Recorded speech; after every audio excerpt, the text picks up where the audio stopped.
So ayun guys, sa sobrang init nga ay nagkayayaan sila maglangoy sa ilog. Siyempre ako naman ay sa sobrang init nga din ay ako ay napasama na nga rin. Ito nga si ate yung kasama nga namin. Dito kami natagalan kasi nga sobrang laki niya. Dito ba may bato? Ayan o. Ito ba naman? Tumulong ko na, bisa mo na.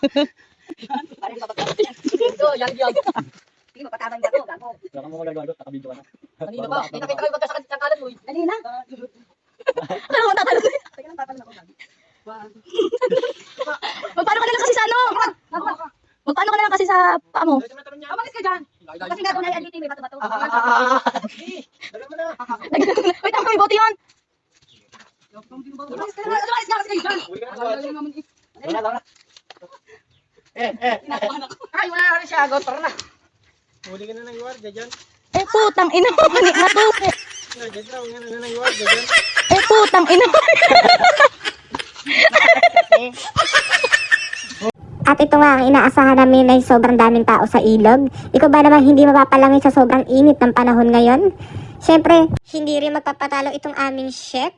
Uy, chef! At sa sobrang sipag niya, halos gawin niya na nga itong chicharon.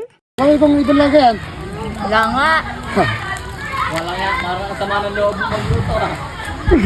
Ito kung ang taon. Teka lang. Namatin na ako eh.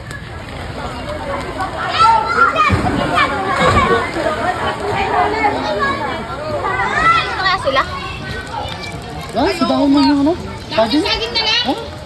Dahil natapos din magluto, inayos at inahin na nga yung mga kakainin. Abi syempre itong mga to ay mukhang gutom na, mukhang nalaban na ng gera. Kaya sige na, simulan na natin ang kainan. Sino ba naman hindi magugulat sa kanya? Hindi na siya tumayo dyan simula kanina. Abay syempre thank you din sa nagluto. Hindi mo kami mabubusog lalo na si Agot.